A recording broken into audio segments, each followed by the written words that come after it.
అందరికీ నమస్కారం. సో మీ అందరికీ తెలుసు తండేల్ సినిమా కొన్ని రియల్ ఇన్సిడెంట్స్ నుంచి మనం ఇన్స్పిరేషన్ తీసుకొని ఈ సినిమా చేశాము. నాకు ఫస్ట్ చందు గారి కథ చెప్పినప్పుడు జస్ట్ ఒక 10-15 నిమిషాలు ఐడియాగా చెప్పాడు.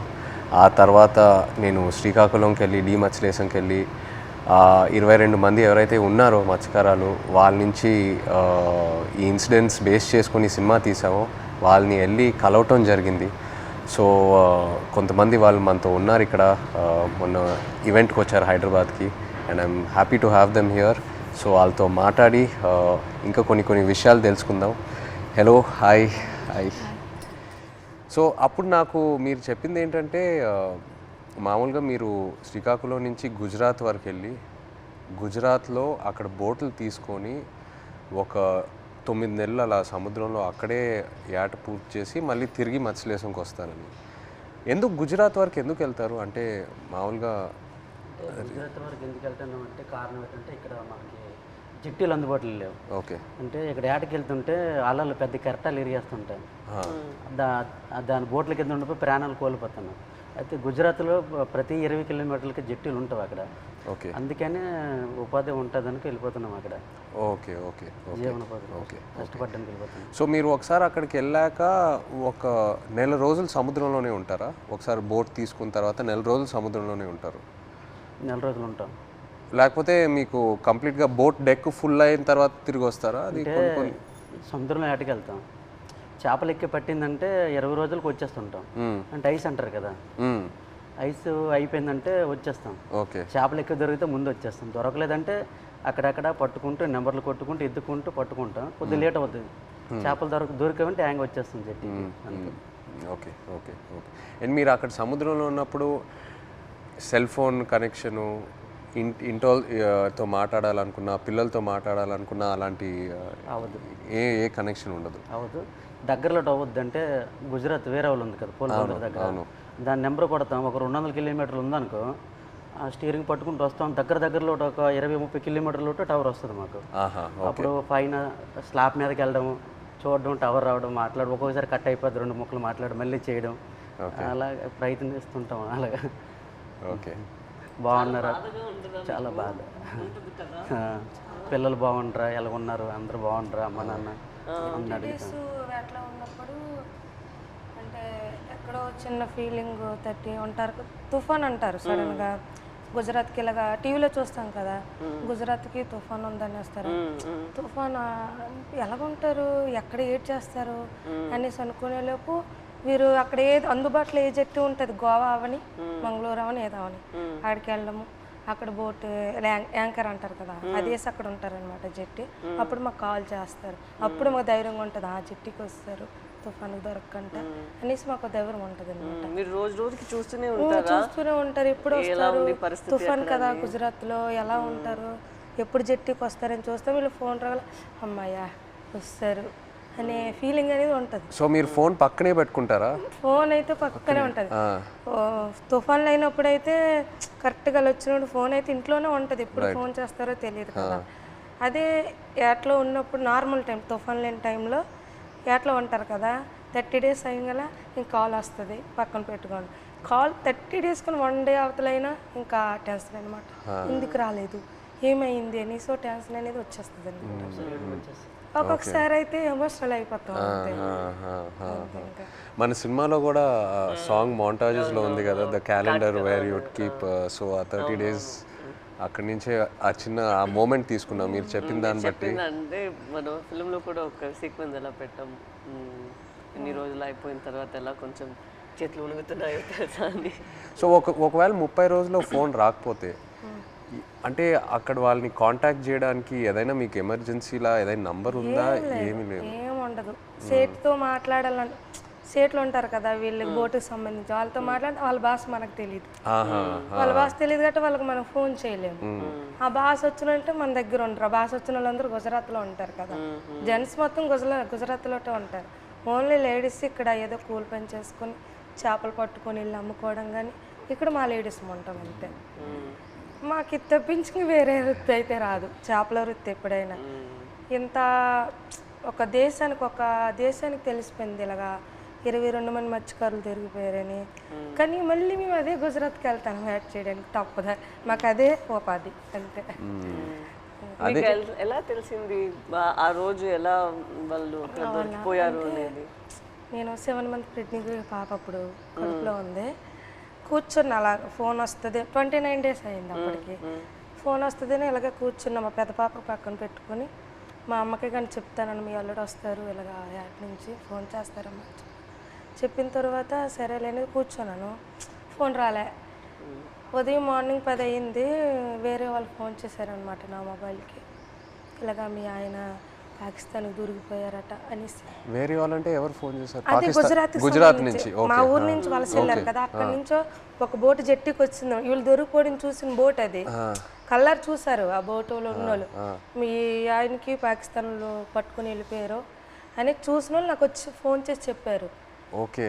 చెప్పిన తర్వాత అవును అన్నట్టు అసలు ఏడుపు కూడా రాలేదు, అలా కన్నీళ్ళు ఇంకిపోయేవి. ఎలాగా పాకిస్తాన్ అంటే మామూలుగా చిన్నప్పటి నుంచి పాకిస్తాన్ అంటే ఏదో భయం మాకు అనమాట. చిన్నప్పటి నుంచి పాకిస్తాన్కి మనకి యుద్ధాలు ఏదో వినేవారు, అలాంటప్పుడు పాకిస్తాన్ అంటే భయం మనకి. అలాంటిది పాకిస్తాన్కి దొరికిపోవడం ఏంటి, ఏం చేస్తారు ఏమో, చంపేస్తారేమో, ఉగ్రవాదులకి గట్రా పేల్చుకోవడం చంపేయడం విన్నాం కదా, ఏమో చంపేస్తారేమో నీటిలో ఉండే అదో టెన్షను. అలాగా కూర్చొని అందరం ఫ్యామిలీ మొత్తం, ఏ ఊర్లో వాళ్ళు సంబంధించిన వాళ్ళు, మా ఊర్లో అయితే 7 ఉన్నారు, మా పంచాయతీలో సంబంధించిన 7 మా దగ్గర కూర్చొని ఏమైంది అనేసి అంటే, ఒక అబ్బాయి భాష వచ్చిన గుజరాతీ భాష ఆడిన అబ్బాయికి మేము వీళ్ళు సేటు ఉంటారు రామారావు వాళ్ళ సేటు, వాళ్ళ సేటుకి ఫోన్ చేయించాం. అడగండి ఒకసారి ఏమైంది ఆ సీట్కి అంటే, వాళ్ళు ఫోన్ చేసి అడిగారనమాట ఏమైంది, ఆ పాకిస్తాన్ వాళ్ళు పట్టుకెళ్ళిపోయారంట, ఏమైంది సీట్ అని అడిగితే అతనే పట్టుకుని వెళ్ళిపోయారు, నీటిలో ఉంచారని చెప్పారు. ఇంకా మాకైతే ఎలాగ వస్తారు అనేసి, ఎలాగ ఆలోచించాలి, ఎక్కడికి వెళ్ళాలి, ఎలాగ తీసుకురావాలి అనేసి ఒక ఎమోషనల్ అయితే మామూలుగా కాదు. 22 members అంటే చిన్నపిల్లలు, అప్పుడే మ్యారేజ్ అయిన అబ్బాయి అక్కడే ఉన్నాడు, నేను కడుపుతో ఉన్నాను, 2 పిల్లలు, ఒక భర్త దొరికిపోయిన ఆవిడ కూడా ఇంకా ఆ బాధ వేరే, 2 బిడ్డలు ఒక భర్త అంటే ఇంకా ఆ ఎమోషన్ అయితే ఇంకా వేరే. అందరం ఇంకా అంతే, ఏం చేయాలని ఆలోచనతో 1 month వరకు అలా ఉన్నాం. ఇలాగా న్యూస్ వచ్చి ఇలాగా ప్రసారం చేయడము, మీడియా కొంచెం హెల్ప్ చేసింది. ఓకే. ఓకే.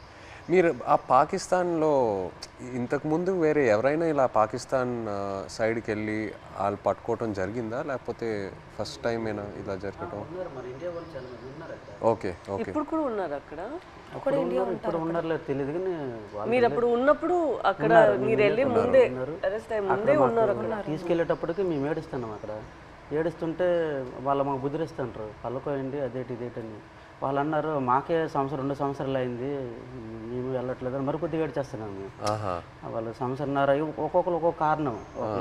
అంటే ఆధార్ కార్డులు పేర్లు రాంగు, ఒక్కొక్క పేరు అంటే ఒక బోట్లో 9 మంది ఉంటారు, వాళ్ళకి ఏదో అర్జెంట్ పని నుండి వెళ్ళిపోతారు వాళ్ళు. అంటే టిక్ పాస్లో పేరు ఉండాలి, నేను ఎవరు కలాసి వచ్చారనుకో ఆ టిక్ పాస్ ఆఫీస్కి వెళ్ళి పేరు రప్పించుకోవాలి, పలానా రామారావు పలానా రాంబాబు అని. అది ఎవరు వెళ్ళిపోతే వాళ్ళ పేరు ఏం చెప్పేశాడు అక్కడ. మన ఇండియా నుండి హై కమిషనర్ వచ్చేటప్పుడు కొన్ని పేర్లు రాంగ్ చెప్పేస్తారు అలా, దానివల్ల ఆయన ఉండిపోయాడంట అక్కడ. ఆయన చెప్పడం మరికొద్దిగా ఏడుపు వచ్చింది మాకు, చాలా బాధ అనిపించింది. ఆ నైట్ భోజనం కూడా మానేసాం, మళ్ళీ అలాగ రోజులు గడిచిన కొద్ది అలాగే ఇదైంది. అక్కడ జైల్లో అంటే మీరు ఏం చేసేవాళ్ళు రోజు? ఏదైనా ఫ్రీడమ్ ఇచ్చేవాళ్ళా లేకపోతే సెల్లోనే ఉండేవారా, ఏం చేసేవారు? అంటే తెల్లారితే వచ్చేవారు కానిస్టేబుల్ పోలీస్ పాకిస్తాన్, లేపి మొక్కలకి నీళ్ళ గంట పోసేవాళ్ళం. ఓకే. తర్వాత గడ్డి గంట తెంపేవాళ్ళం, గడ్డి.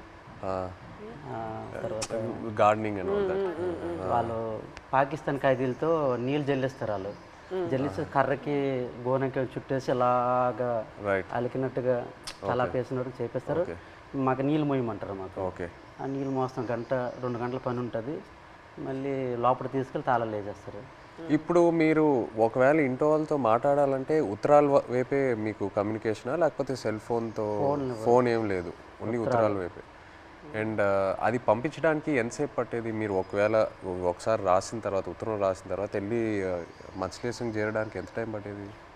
అంటే మేము దొరికిన తర్వాత వాళ్ళు ఇండియా వాళ్ళు ఉన్నారు దాంట్లో, ఉత్తరాలు కూడా మేము అదే నెల 2 నెలలకి ఒక్కొక్కసారి లేట్ అయితే 3 నెలలు కూడా వస్తుందని చెప్పారు. మేము కూడా లెటర్లో రాసాం ఇలా అనుకోండి అంటే ఏట పూర్తి అయిపోయింది, అదే రోజు తెల్లారిసరికి వచ్చే టైంకి అనుకోకుండా దొరికిపోయాం, ఇలా జరిగింది. ఒక పక్క బాధగుండా లోపల దిగమింగుకొని మీరు శుభ్రంగా ఉండండి అని వాళ్ళకి చెప్పాం. అప్పుడు ఇప్పుడు ప్రెగ్నెంట్ అప్పుడు అదే ఏట రావాలనుకుంటాను ఊరు నేను ఇంకా వచ్చి రావాలనుకుంటా ఇంకా దొరికిపోయింది. లెటర్లో మాకు జాగ్రత్త చెప్తూ వాళ్ళ పైన ఆవేదన కూడా మాకు కనిపించింది లెటర్. జాగ్రత్తగా ఉండండి, ఇక్కడ మాకేం పర్వాలేదు కానీ వెళ్ళి పోరాటం చేయండి అంటే అక్కడ ఏంటంటే జాగ్రత్తగా ఉండండి వెళ్ళి పోరాటం చేయమంటే మాకు ధైర్యం చెప్తూ వాళ్ళకి బయటికి తీసుకురావడానికి పోరాటం చేయండి నేను ఒక ఆవేదన అనేది కనిపించేది మాకైతే. ప్రెగ్నెన్సీ కదా అయినా సరే ధైర్యం చేసి వెళ్ళేదాన్ని, ఎక్కడ పొలిటీషియన్ మీటింగ్లు ఉన్నా సరే వెళ్ళేది. ఏమో సింపతి ఉంటుందేమో, అరే ప్రెగ్నెన్సీ కదా లేడీ కదా పాపం వాళ్ళ హస్బెండ్ దొరికిపోయారు అనేసి ఒక సింపతి ఉంటుందని ధైర్యం చేసి వెళ్ళిపోయేదాన్ని. ఓహో మీరు వెళ్ళిపోయారు. నేను వెళ్ళిపోయేదాన్ని, తను ఆల్ ద పొలిటికల్ అన్ని దగ్గరికి వెళ్ళిపోయేదాన్ని. అందరూ మీ హస్బెండా కడుపుతూ ఉన్నావా అయ్యో పాపం అనేవారు. ఏమో సింపతి ఉంటుంది కదా సార్, అంటే వీళ్ళకి అక్కడికి తీసుకెళ్దాం ఢిల్లీ వరకైనా తీసుకెళ్దాం అంటే సింపతి ఉంటుందేమో అనేసి నేను గర్భవతితో ఉన్నప్పుడు కూడా వెళ్ళేదాన్ని. 9 months వరకు నేను డెలివరీ ముందు వరకు కూడా నేను పోరాటం చేశాను వాళ్ళు రావాలని. సో మీరు అక్కడ ఆంధ్రాలో తిరిగారు ఇలా పొలిటికల్ మీటింగ్స్ ఏదైనా ఉంటే, ఆ తర్వాత గుజరాత్ వరకు కూడా వెళ్ళారు కదా? ఢిల్లీ వరకు వెళ్ళారు. గుజరాత్కి వెళ్ళా స్టేట్ దగ్గర ఢిల్లీ వరకు వెళ్ళారు. స్టేట్లకి ఫోన్ల వరకే, గుజరాత్ వెళ్ళలేదు. డెలివరీ అయిపోయిన తర్వాత 20 days పాపకి 20 days పాపకి ఇంటి దగ్గర వదిలేసి దాన్ని ఢిల్లీ వెళ్ళాం. ఢిల్లీ వెళ్ళిన తర్వాత అంటే అందరూ అనేవారు, ఇతను కూడా లెటర్లో రాశారు ఢిల్లీ వెళ్ళండి, ఢిల్లీ వెళ్తే మనకి వచ్చే అవకాశాలు ఉన్నాయని ఇతను లెటర్లో రాసేవారు అనమాట రామారావు గారు. సరేలే ఢిల్లీ కొంచెం అది పేద పరిస్థితి కదా సార్, ఢిల్లీ అంటే మాకు తెలియదు, భాష తెలియదు, ఎలాగెళ్ళాలో తెలియదు. అలాగ ఉన్నప్పుడు కొంతమంది అదే పొలిటీషియన్ వచ్చి ఇలాగ రండి అక్కడ మీకు పని జరుగుతుంది ఏం అవ్వదు గైడ్ చేయడానికి ఒక అతను వచ్చి వెళ్ళండి అంటే సరేలే ఇంత పోరాటం చేసి ఇదే చేయలేమా అనేసి ధైర్యం చేసి వెళ్ళాం ఢిల్లీ. ఢిల్లీ వెళ్ళిన తర్వాత అక్కడే ఢిల్లీ వెళ్ళిన తర్వాతే వీళ్ళు బయటకు వచ్చారు. అంతవరకు ఆ 14 నెలలు అక్కడే ఉన్నారు. అతను అంబాసిడర్తో మాట్లాడడం కానీ ఉన్నారనడం కానీ. మెయిన్ మాకు బాధ కలిగించింది ఏంటంటే పుల్వామా దాడి. ఆ దాడి ఇలాగ మార్నింగ్ ఇలాగ టీవీ చేశాను, ఇలాగ మన ఇండియన్కి ఆర్మీకి ఇలాగ ఉగ్రవాదులు చంపేశారు, ఆత్మహత్య దాడి అయిందని తర్వాత అవునా ఎందుకు అనేసి వీళ్ళకి ఏం చేస్తారని ఇదో బాధ. మళ్ళీ అక్కడ మరి ఇండియన్స్ ఉన్నారు కదా సార్, ఏం చేస్తారని బాధలు ఉన్నప్పటికీ లెటర్స్ అయిపోయి 3 months. వచ్చిన లెటర్స్ బాగానే వచ్చి పుల్వామా దాడికి ముందు లెటర్స్ కంటిన్యూ అయ్యేవి. మేము పంపించింది అతనికి వెళ్ళేది, అతను పంపించింది మాకు వచ్చేది. కానీ పుల్వామా దాడి తర్వాత స్టాప్ అయిపోయింది. 3 months వరకు ఒక్క లెటర్ రాలే. ఇంకా మాకు ఇంకా టెన్షన్ ఇంకా ఎక్కువైపోయింది, అదో బాధ అనేసి ఇలాగా మరి ఇంకా లేదు ఉండొద్దు ఎక్కడ ఢిల్లీ వెళ్ళిపోతాం అనుకుని అందరం 22 ఉమెన్స్ అందరూ ఇంకా లేదు పదండి అనేసి 22 మంది వెళ్ళిపోదాం లేదు ఇంత మా ఓన్ డబ్బులు అనుకుని పదండి అనేసి ముందడుగేస్తాం అంతే. ముందడుగేసుకుని వెళ్ళిపోయామంతే. వచ్చిందో రాందో వెళ్ళాం. అక్కడికి వెళ్ళిన తర్వాత జయశంకర్ అని విదేశాంగ మంత్రికి కల్పించారు. ఇంగ్లీష్ రాదు కదా, ఏదో మా తెలిసిన భాషలు అంటే అతను మా కన్నీళ్ళు చూసి అతనికి అర్థమైపోయింది అనమాట. ఓ ఇంత బాధపడుతున్నారని ఏడుస్తాను. మా ఆవేదన చెప్తూ మా కళ్ళని నీరు వచ్చేస్తుంది. అది చూసి పాపం అతను తట్టుకోలేకపోయారు. వెంటనే ఫోన్ పాకిస్తాన్ చేశారు. మన ఇండియా అంబాసిడర్ చేసిన తర్వాత పర్లేదు ఉన్నారు ఇలాగ వస్తారు అని చెప్పారు. జనవరి కల్లా వచ్చేస్తారు అన్నారు.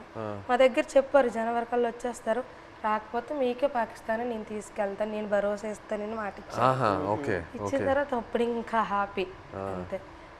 అతను అన్నట్టు జనవరి కల్లా మాకు ఫస్ట్ కల్లా అక్కడి నుంచి లిస్ట్ వస్తుంది అనమాట. గనగల రామారావుకి వాళ్ళ భాష వేరే కదా సార్, గనగల రామారావు గుణగల్ల రామారావు, కేసమర్రికి కసమర్రయ్య అన్నట్టు పేరు ఓహో మీ పేరు కరెక్ట్గా వేయలేదా?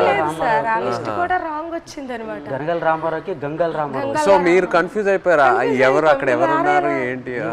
సరేలే అది ఉర్దూ బస్ కదా, ఏమో ఇలాగ తెలియపు ఇలాగ రాశారేమో అని మాకు మేము ఆలోచించుకొని వచ్చేస్తారు అన్నట్టు. మీకు ఆ టైంలో ఎలా అనిపించింది? సడన్ గా భయం వేసింది. పేరు డిఫరెంట్గా ఉన్నప్పుడు 22 మందిలో 21 మంది వెళ్ళిపోయి నన్ను వదిలేస్తారేటని ఒక ఇది, వీళ్ళు కావాలని వాళ్ళకి రాస్తారేటో చెప్పలేం. పాకిస్తాన్ ఓన్లీ మీ పేరే తప్పేశారా? అందరివి ఉన్నాం, ఓకే అందరివి.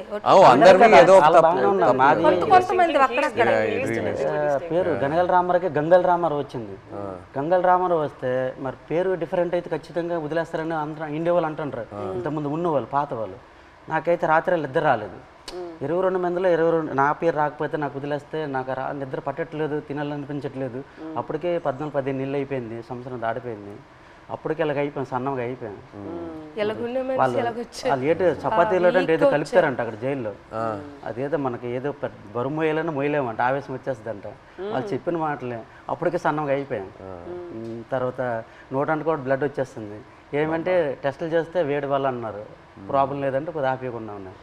అలాంటి చాలా భయం వేసేది. అలాగే పుల్వామా టైంలో మీరు అక్కడ ఒక కన్ఫ్యూషన్ లాగా ఏమైనా అయిపోయిందా మీకు? అయిపోయింది మరి. ఏదో వేరే సెల్లో పెట్టేవారంట అక్కడ, ఏదైనా బయట ప్రమాదం ఏదైనా జరిగితే. అంటే బీహార్ జైల్లో ఒక పాకిస్తాన్ ఖైదీకి ఇండియా వాడు చంపేశారని తెలిసింది మాకు. అక్కడ జైల్లో టీవీ ఉంది మాకు చూస్తుండగా. చంపేస్తే మాకు తెలీదు, మాకు 4 రూమ్లో అందరికి ఒక్క రూమ్లో బంధించేస్తుంటారు. బ్యాగులకి నైన్గా పట్టుకొని ఒక రూమ్లో తీసుకెళ్ళి ఇంకోటి బాంబు వేసేస్తారు, మనం చంపేస్తారని అంటే ఇంకొకడు. చాలా భయం వేసేస్తుంది. అప్పుడు ఇంకో అందులో 2 కానిస్టేబుల్ ఉంటారు కదా కొందరు పాకిస్తాన్ వాళ్ళు, ఆయన లేదు అక్కడ మీ ఇండియా కూడా మా పాకిస్తాన్ ఖైదీ చంపేశాడు కదా, ఇక్కడ మీ వాళ్ళకి ఏం జరగకంటే మీరు అందరికి ఒక రూమ్లో పెడతాను, మీరు జడవద్దని చెప్పాడు. అప్పుడు కొద్దిగా ఊపిరి పీల్చుకున్నాం. అలా జరిగింది. అండ్ మీకు జైల్లో ఇప్పుడు డబ్బుల్లా ఇప్పుడు ఈ ఉత్తరాలు పంపించడానికి ఆ అమౌంట్ ఎలా మీకు వచ్చేది? పెన్నుల మీద పేర్లు చేస్తాను నేను, ఒక్కొక్కరు ఒక్కొక్క పని నేర్చుకున్నాం. నాకైతే 2 వారాలు పట్టింది టైం. ఓకే. ఇప్పుడు నాకు చైతన్య పెన్ను ఉంటుంది, పైన దారంతో నాకు చైతన్య పేరు వచ్చేస్తుంది. కింద సాయిపల్లి అంటే ఒక పెన్ను మీద 2 పేర్లు రాస్తే 2 పేర్లకు 200 ఇస్తారు. ఒక పేరు అయితే 100 రూపాయలు ఇస్తారు. అలాగే రోజుకి 5-6 పెన్నులు అలా చేసేవాడిని. ఆ పెన్నులు వాళ్ళకి ఇస్తే ఖైదీ లేట్ చేస్తారు, వాళ్ళకి బెయిల్ మీద వెళ్తారు కదా కోర్టుకి, వాళ్ళ ఫ్యామిలీకి ఇస్తారు కదా. ఆ డబ్బులతోటి మేము ఏంటంటే అప్పుడప్పుడు ఏదో గుడ్లు తెచ్చుకుంటాం కానీ మాంసం కానీ తినడం కానీ. 22 మందికి మరి మెయిన్ లీడర్ని కదా, వాళ్ళ గెడ్డలకు కానీ వాళ్ళ రింకిలకు కానీ బిస్కెట్లకు కానీ ముసలి వాళ్ళకి తెలియదు కదా, వాళ్ళకి డబ్బులు ఇచ్చేవాడిని గెడ్డలకి. సో ఒక్కో ఉత్తరం పంపించడానికి ఎంత అయ్యేది మీకు? అంటే ఒక 200-300-500 అంటే మా డబ్బులు ఉండవని తెలిసి ఏవో ఖర్చులు మట్టుకు పనులు చేస్తుంటాం. వాళ్ళకి ఇచ్చి అలాగే. నేను ఎన్ని పేజీలు రాయొచ్చు ఒకసారి? ఎన్ని పేజీలు పంపించచ్చు ఉత్తరం? అంటే వైట్ పేపర్ మీద రాసి లోపల కవర్లో పెడతాం మేము. మినిమం రెండు పేపర్లు 22 మంది 2 పేపర్లో రాసి పంపించాలి. అంటే ఒక్కో ఇద్దరేసిది ఒక్కో ఉత్తరం ఉంటుంది. 22 మంది ఎవరిదా ఇద్దరు జాయింట్ పడేవాళ్ళం. ఓకే. ఇంకా డబ్బులు లేనప్పుడు సర్దుకుంటేవాళ్ళం. అలాగే ఇటు పెట్టి అలాగే అడ్జస్ట్మెంట్ అయ్యేవాళ్ళం. మీరు ఒక్కొక్కరికి ఈ ట్రిప్ అయితే నువ్వు లెటర్ పంపిస్తే నెక్స్ట్ ట్రిప్ నేను పంపుతాను. మళ్ళీ మాకు కాంప్రమైజ్ అయ్యి అడ్జస్ట్ చేసుకునేవాళ్ళం. ఓకే. అండ్ మీ పాప ఫోటో ఫస్ట్ టైం ఎలా చూసారు అక్కడ? అంటే పేపర్లో కటింగ్ చేసి ఉత్తరాలు పెట్టేసి పంపించారు ఆవిడ. అంటే అక్కడ ఏమేం జరుగుతుందన్నా ఊర్లో? ఓకే. పెట్టారు, పెట్టేసి పంపించేదాన్ని. అది చూసి అందులో చూసారు వాళ్ళ పాప. మీరు కావాలని అలా ఫోటో పెట్టారా? అంటే ఫోటో కావాలని కాదు, చూడు ఇలాగ ధర్నా చేస్తున్నాం, మీరు భయపడకండి, ధైర్యంగా ఉండండి, మీకు తీసుకొచ్చే బాధ్యత మాదనేసి ఒక ధైర్యం చెబుతూ ఒక లెటర్ రాసేవారు. ఇక్కడ మేము భయపడే వాళ్ళకి భయపెట్టిస్తే వాళ్ళు ఇంకా భయపెట్టేస్తారు కదా అనేసి ఒక పోరాటం చేస్తాను, మీరు జడకండి ధర్నాలు చేస్తాను అనుకుని పాప ఫోటో కట్ చేసి పెట్టేసి పంపించారు. జైల్లో అయితే చాలా బాధ. అంటే ఆ పాకిస్తాన్ ఖైదీలకి పడుకుని పెట్టి చెట్ట పైకి ఎత్తేసి పట్టుకొని పెద్ద బెల్ట్ ఉంటుంది, ఇలాగ బాధేసేవారు. అమ్మో సచ్చాను బావ సచ్చాను అంటే మేమేంటి మనకి అలాగ కొట్టేస్తారని మేము జడిసిపోయాం. ఈ చెట్ట పైకి ఎత్తేసేవారు, చేయలాగా సాపేసేవారు. కింద పడుకుని పెద్ద బెల్ట్ ఉంటుంది కర్ర పట్టుకొని ఇలా తిడ్డ ఉంటుంది అలా ఉంటుంది. ఆ బెల్ట్లో అలా కొడుతూ అమ్మో సచ్చాను 10 దెబ్బలు అంటే అలాంటివి. మనకి ఇండియా వాళ్ళు కూడా అలాగే కొడతాను జడిసిపోయాం. ఫస్ట్లో మేము వెళ్ళేటప్పటికి మొక్కలకి నీళ్ళు పోస్తుంటాం కదా, ఆ పక్కన వాళ్ళకి అది ఏం చేసాడో మనకు తెలీదు. అలా కొడుతుంటే అలాగే మనకి కూడా కొట్టేస్తారని భయం వేస్తుంది ఫస్ట్లో. వాళ్ళు అన్నారు మీకు ఇలాగ కొట్టరు, మీరు ఇంకా ఒకసారి 2 సార్లు తప్పులు చేస్తే మీకు కొడతారు. తప్పులు అంటే జైల్లో కానీ మా 22 మందిలో కానీ, ఇంకా గుజరాత్లో ఉన్నారు ఇండియా వాళ్ళు కదా, ఏ బాత్రూమ్ దగ్గర కానీ బట్టలు ఉతుక్కున్నప్పుడు కానీ మనలో మనం కొట్టుకుంటే ఒకసారి కుదిరేసి రెండోసారికి గడికి ఒక మనిషి 3 తప్పులు చేస్తే మీకు కూడా అలాగే పడుతుంది. అంటే అప్పటి నుంచి గొడవలు కూడా అదే బాత్రూమ్ దగ్గర అలాగే అడ్జస్ట్మెంట్ అయిపోవాలి మేము. అలాగే అలా కొట్టేస్తారు రిటర్న్. మీరు ఒక్కొక్కరికి ఎలా సమాధానం చెప్తారు అక్కడ ఎన్ని రోజులు ఉన్నప్పుడు? ఎలా మీరు సమాధానం ఏంటి, తిట్టేవారు కూడా 22 మంది ఉన్నాం, నీ వల్లేని ఇలా ఇలా జరిగింది, మా డ్రైవర్లు కూడా నీ వెంట వచ్చారు. అంటే ఇంతకుముందు ఇతనికి యాట్లో గనగల రామారావు పాకిస్తాన్ వైపు ఎక్కి యాడ్ చేసేవారు, బోర్డర్ దగ్గరలో ఇతని వల్ల దొరికిపోయారు అనేసి ఒక బ్యాడ్ నేమ్ మీద వచ్చింది ఇతనికి. ఇతను అది దృష్టిలో పెట్టుకుని భోజనం సరి చేసేవారు కదా అక్కడ. పెళ్ళి అవన్న కుర్రోలు కూడా ఉన్నారు కదా, నాకు పెళ్ళి అవ్వకుండా కూడా మీరు చేస్తారు, మీ నిండా మేము దొరికిపోయాం అని అనేవారు. ఒక బాధలో ఉండేది. తప్పదు మరి, జరిగిపోయింది చాలా బాధ. బట్ ఇప్పుడు వాళ్ళందరూ బయట వచ్చేసారు, పిల్లలు కూడా చేసుకుంటారు. భయంలో ఉన్నప్పుడు అలాగే సడన్ గా మనం మాట్లాడతామా అనుకునేది అని మాట్లాడేస్తాం. మీరు గుజరాత్ సేట్ దగ్గరికి వెళ్ళి ఆయనతో మాట్లాడటం ఆ ఐడియా రాలేదా? అంటే సేట్ దగ్గరికి వెళ్తే ఆ డబ్బు ఆ విషయం భాష రాదు కదా, సో దానివల్ల మీరు కొంచెం ప్రెగ్నెన్సీ డెలివరీ టైం కదా సార్, అతను లేరు, మనకి కొంచెం ఇబ్బంది ఉందనేసి నేను అతను సేటికి ఫోన్ చేశాను సార్. అక్కడికి చేసిన తర్వాత ఇలాగ అంటే భాష వచ్చిన వాళ్ళతో మాట్లాడించాను, ఇలాగ చెప్పండి డెలివరీ టైం ఉంది కదా, అతనికి ఏమైనా అమౌంట్ అయింది, నేను వెయ్యను అంటే కొంచెం కోపంగా మాట్లాడేవారు వాళ్ళు. నేను వెయ్యను, పట్టించుకోలేదు వాళ్ళు సేట్లో. మాకు కూడా 2 బోట్లు దొరికిపోయాయి కదా, నేను ఎందుకు మీకు వేయాలన్నట్టు మాట్లాడేవారు. ఇప్పుడు మీరు ఇలా ఒక పరిస్థితి రాలేదంటే కూడా మీకు చాలా కష్టాలు వస్తూనే ఉంటాయి కదా, మీకు రోజుకి ఇలా మీరు చెప్పినట్టు ఎలా తుఫాన్ వస్తుంది దాన్ని మీరు చూస్తూనే ఉండాలి కదా. తుఫాన్ వచ్చింది, అక్కడ చేస్తుండగా తుఫాన్ వచ్చింది, తర్వాత యాంటీ అని వైర్లెస్ మాకు పిడికి పడ్డా తిరిగిపోయింది, చాలా ఇబ్బంది పడ్డాం. తర్వాత బోటు మొత్తం నీరు అయిపోయింది, చాలా ఎదుర్కొన్నాం అన్నీ. ఒక్కొక్కసారి బోట్లు మునిగిపోతున్న టైంలో పక్కన బోట్ వచ్చి మనుషులకు కాపాడేవారు, బోట్ మాత్రం మునిగిపోయేది. కానీ అక్కడ పక్కన బోట్ లేకపోతే ప్రాణాలు కూడా కోల్పోతారు. అలాంటి పరిస్థితి ఇదని వాళ్ళు చెప్పినప్పుడు మీరు మీ ఆయన దగ్గర అడగలేదా, మీరు ఎందుకు ఈ పని చేస్తున్నారు, మాతోనే ఉండండి, ఇక్కడే ఏమైనా పని చేయండి, మీరు అట్లా ఏం అడగలేదా? లేదు మేడం, అలాంటి ఉపాధి అక్కడ లేదు, మా సైడ్ లేదు. అక్కడికి వెళ్తేనే మాకు మేము అంటే ఇక్కడ రూపాయి వేస్తే అక్కడ 2 రూపాయలు లేదు. ఇక్కడ నెలనోలే లైక్ ల్యాండ్ ఇట్ సెల్ఫ్ వేరే ఏమైనా ఒక పని మనం చేసుకోవాలి కదా, ఇంత రిస్కీగా ఎందుకు? చాలా మంది డిగ్రీ ఇవన్నీ చదువుకుని ఉన్నారు చాలా మంది, చేసిన వాళ్ళు కానీ జాబులు రావట్లేదు. మంచిగా ఎస్టీ జాబితాలో ఏదో చేరిస్తే మాకు జాబులు వస్తామని అంటారు, కానీ చదువుకున్న జాబులు రావట్లేదు. అందుకే ఎక్కువ వలసలు వెళ్ళిపోతారు. చాలామంది చదువుకున్న వాళ్ళు కూడా వెళ్ళిపోతుంటారు. వీళ్ళ అబ్బాయి కూడా చదువుకుంటారు. చాలామంది డిగ్రీలు ఇంటర్లు చదువుకున్న జాబులు రాక వెళ్ళిపోతుంటారు. మా మధ్యకి ఎస్టీ జాబితాలు చేరిస్తేనే ఆ జాబులు వస్తావంటే దానికోసం ప్రయత్నిస్తాను, కానీ ఇక ఎవరు సరిగ్గా పట్టించుకోవట్లేదు. ఎందుకు మాకు జాబులు రావట్లేదు అర్థం కావట్లేదు. సో మీరు శ్రీకాకుళం నుంచి లెటర్స్ పంపిద్దాం అనుకున్నారు కదా పాకిస్తాన్కి, అప్పుడు జైల్లో ఉన్నప్పుడు. అప్పుడు ఇక్కడి నుంచి లెటర్లు పంపించడానికి ఏదైనా ఇబ్బంది ఉండిందా? ఇబ్బంది ఉంది. ఇక్కడ నుంచి లెటర్స్ అంటే వాళ్ళు అడ్రస్ రాశారనమాట, ఇలా పంపించండి, టు అడ్రస్ ఫ్రమ్ అడ్రస్ అన్నట్టు ఉంటుంది, ఇలా పంపించండి అని రాశారు. అలాగే మేము పోస్ట్ ఆఫీస్కి వెళ్ళి ఇలాగ రాస్తే పాకిస్తాన్ రాస్తే వాళ్ళు చదివారు, పాకిస్తాన్ ఏంటి, పాకిస్తాన్కి మీకేం సంబంధం, మీరు పాకిస్తాన్కి లెటర్ వేయడం ఏంటి, ఇలాగ అడిగేవారు అనమాట. చాలా ఇబ్బంది పెట్టేశారు. 2-3 డేస్ వాళ్ళకి ఇలాగే ఇబ్బంది పెట్టేస్తే మేము ఈ స్టోరీ మొత్తం చెప్పిన తర్వాత వాళ్ళు అప్పుడు ఒప్పుకున్నారు. తర్వాత మేము ఏదో పాకిస్తాన్ నుంచి వచ్చినట్టు, వీళ్ళు పాకిస్తాన్ వాళ్ళు, మీరే ఈడమేటి పాకిస్తాన్ అనేసి వాళ్ళ క్వశ్చన్లు అడిగేవారు. చాలా ఇబ్బంది పెట్టేశారు. తర్వాత ఈ స్టోరీ మొత్తం చెప్పిన తర్వాత అప్పుడు నమ్మారు. అంతే.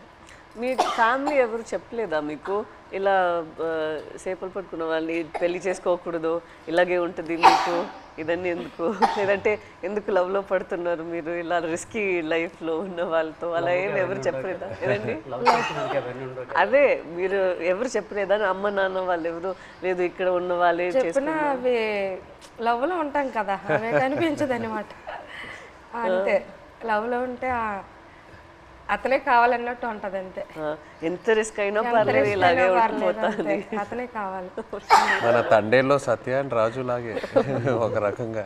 సార్ ఇప్పుడు మేము పాకిస్తాన్ దొరికి భారతదేశం మొత్తం తెలుసు కదా, ఈ కథ తీయాలని మీకు ఎలాగనిపించింది? మా ఇంటికి రావడం, తినడం, చేయడం చాలా హ్యాపీ అనిపించింది. మీకు ఎలాగ ఆలోచన వచ్చింది తీయాలని?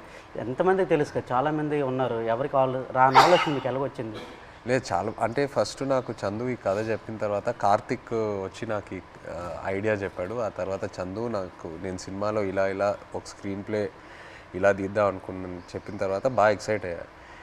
వెంటనే మనం శ్రీకాకుళంకి వెళ్ళి మత్స్యలేశంకి వెళ్ళి అందరినీ కలుద్దాము, అక్కడ వాళ్ళని కలిస్తే నాకు ఇంకా మంచి ఐడియాస్ వస్తాయని చెప్పి అక్కడ వచ్చి మీతో ఆ రోజు స్పెండ్ చేయడం జరిగింది.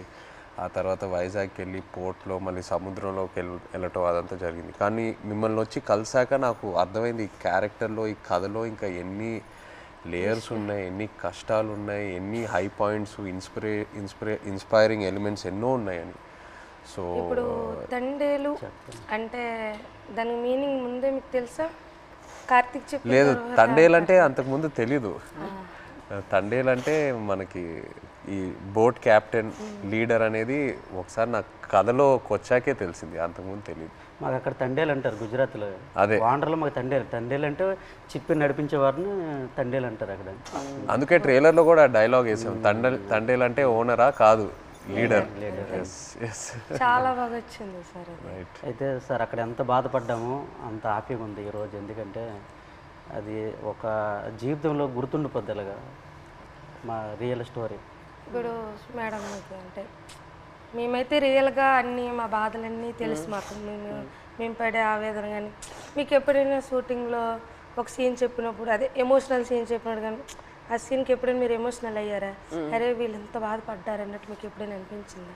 మాకు మీ వే ఆఫ్ లైఫ్ రోజు రోజు మీరు ఎలా గడుపుతున్నారో అదే నాకు ఒక పెద్ద ఆశ్చర్యం. మీరు ఎలా చెప్తారు, నేను రోజుకి తుఫాన్ అక్కడ వస్తుందా, ఏమవుతుంది అని ఒక రోజుకి ఎలా మీరు గడపగలుగుతారు?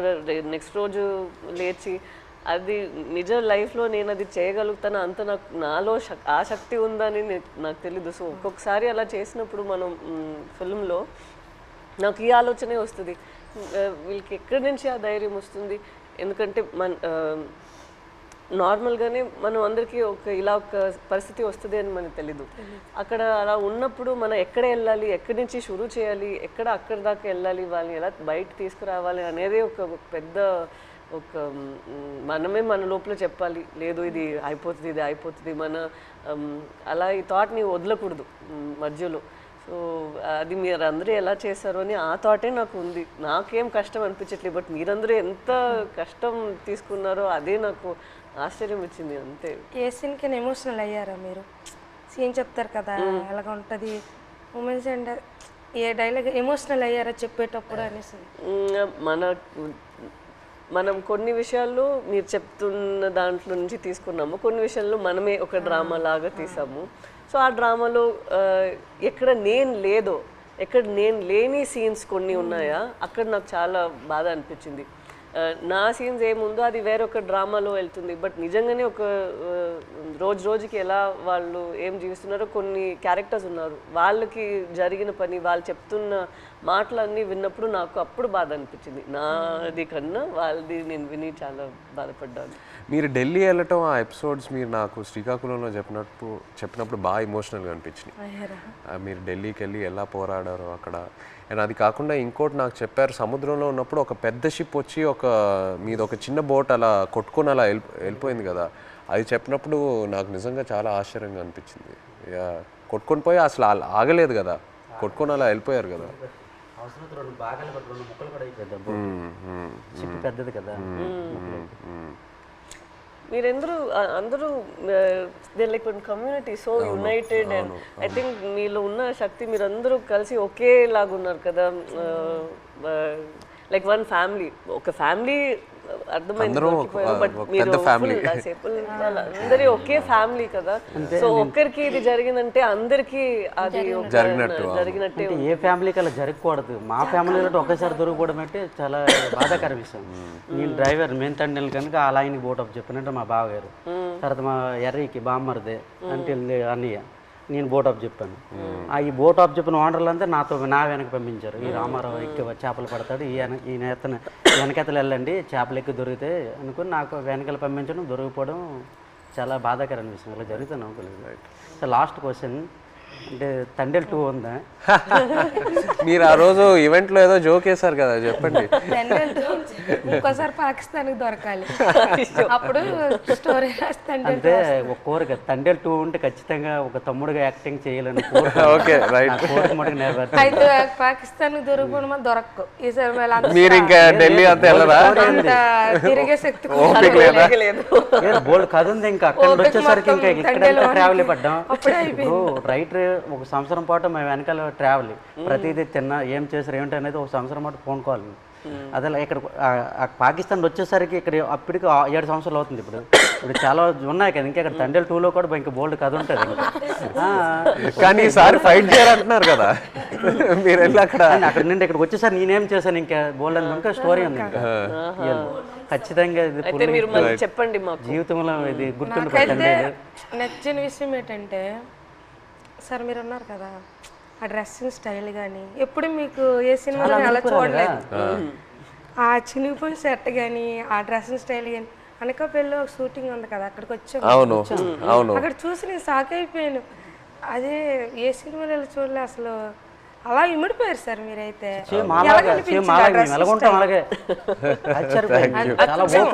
అదే నేను చెప్తున్నా కదా, మిమ్మల్ని వచ్చి అప్పుడు కలిసి మీతో టైం స్పెండ్ చేశాకే నాకు ఆ క్లారిటీ వచ్చింది. ఓకే మనం ఇలా క్యారెక్టర్ని ఇలా డిజైన్ చేయాలి.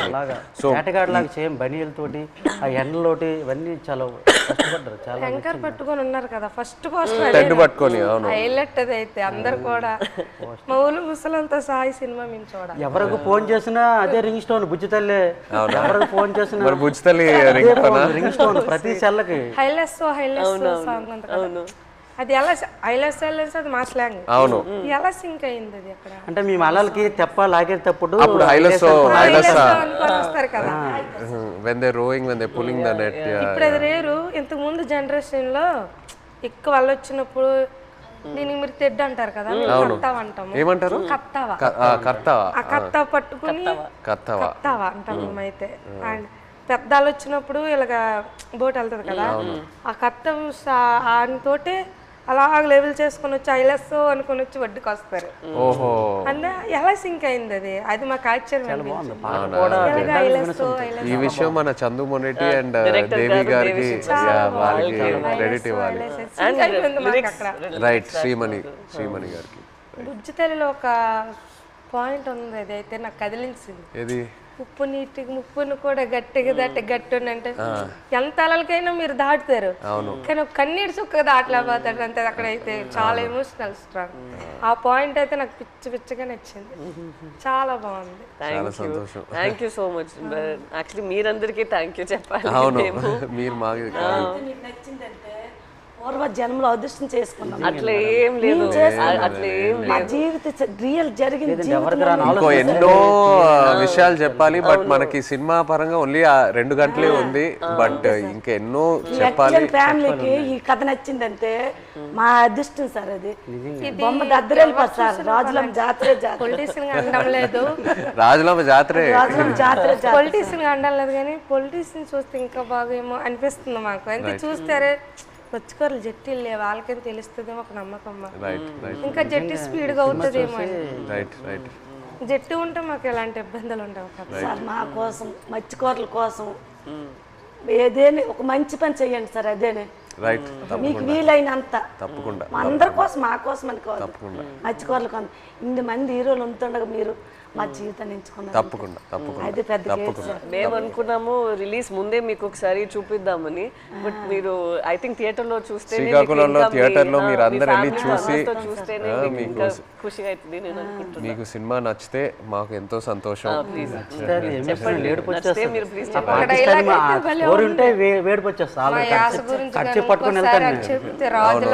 అది మిమ్మల్ని మైండ్ లో పెట్టుకొని చేస్తాం. అవునా?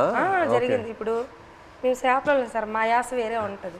వాళ్ళు అక్కడ ఉంటుందిరా అనడానికి అక్కడ ఉంటుందిరా అనేసి మా భాష వేరే ఉంటుంది. ఒక సిటీ వెళ్ళామనుకో మా భాష విని అరే చేపలు వాళ్ళరా అంటారు. కొంతమంది మీ చేపలు ఇలా అంటారు, కొంతమంది అంటే అంటారు అనడానికి మాకు అలాగ రాదు. వేరే మత్స్యకారుల స్లాంగ్ వేరే వేరే ఉంటాయి. మా స్లాంగ్ వేరేగా ఉంటుంది, పక్కన మత్స్యకారు స్లాంగ్ వేరేగా ఉంటుంది.